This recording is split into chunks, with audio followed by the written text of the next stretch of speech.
Dear Sparks, dear friends, I'd like to make a clarification about an expression I use often in articles or in videos, and it's about to stay in a, a feeling or an emotion that comes up. The difference I want to explain between to stay in something and to cultivate something.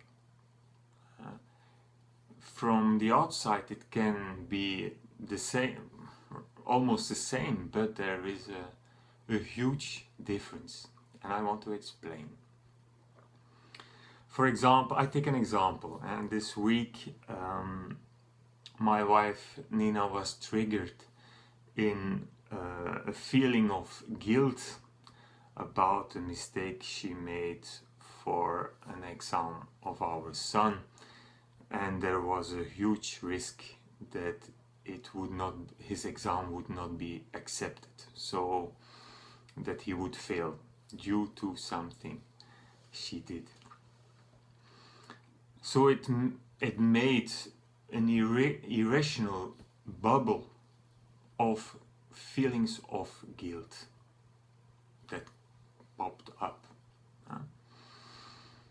So the invitation there was to stay in it, not to try to get rid of this really not pleasant feeling, and thinking about all the possible consequences. But it's not about the result, it's about the process that was going on inside herself. So the invitation was there to feel it in every cell, the whole bunch of feelings of guilt being the cause of negative consequences for somebody else. But to stay in it, what's the purpose of it, is to feel it and to make a contact with it. And on the other hand, you have to there is cultivating of some issues, some energies that come up. And actually the purpose is the opposite.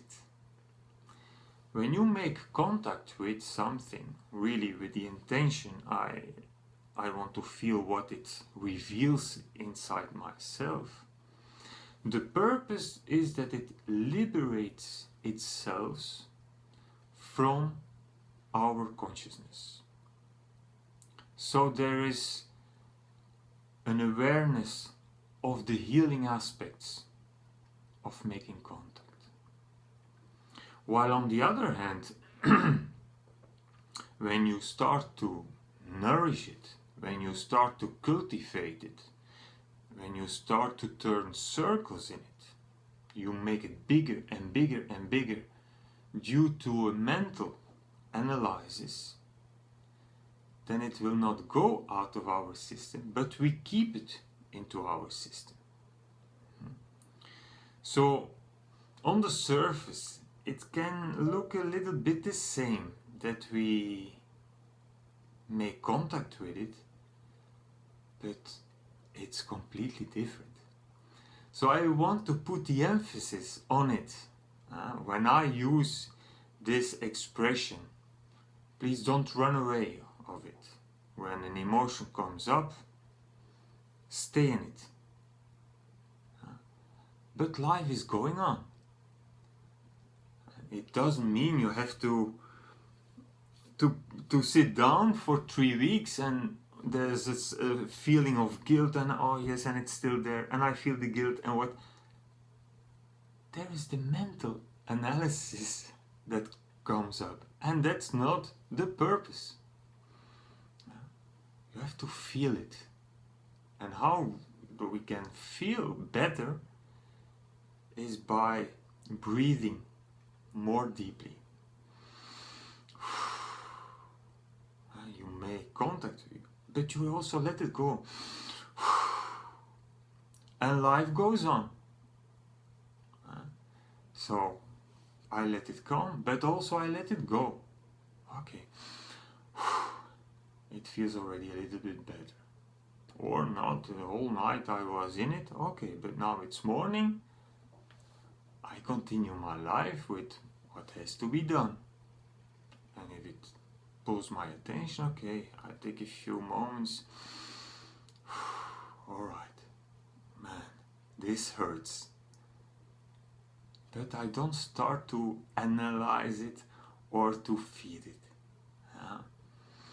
So I hope that this can give some clarity about this expression.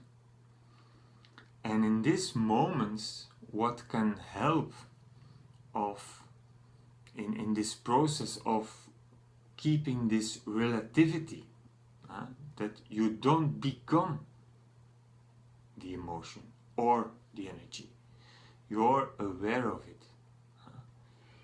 And what helps me is when such bubbles are popping up, irrational, that I don't understand where they come from some deeper layers of my subconsciousness.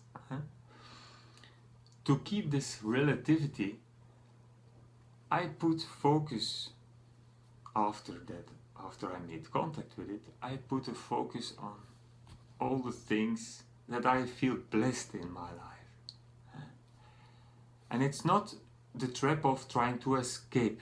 It's not this. First we do the job of feeling it, of the unpleasant emotions.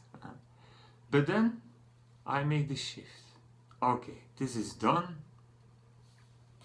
And now I put my attention back on my life and all the things that I feel so blessed for. And this week I heard an expression that for me is so beautiful. I translated in English that said, if I would take the time to say thank you for all the things I feel blessed for and all the valuable things in my life, I would not have left any time for complaining. And I love this so much, this expression. It's so a truth in it. And again, it's not a trap of, oh yes, I don't want to see what's not going. It's not this. It's this equilibrium between those two options. I make contact with it without nourishing. It asks a little bit of practice to make contact, to feel this subtle difference with huge differences of results of it. And on the other hand, again, my focus on this gratitude, on this feeling of being blessed in life, to being alive right now when we have this moment, this time, this era here on earth where consciousness is exploding, if we like it or not. But we cannot stop this process of awakening. What a bless to be able to be part of it. And in this shift of collective human consciousness, we are together. It's not something we invented. No, it's a collective movement that is started a long time ago and will continue, let's hope, a little more time. But we can do our part in it. And being aware of this opportunity, only this, it makes me already happy. It's not always easy, we understand each other. But in this process we are together. And let the sparks be with us. Ciao.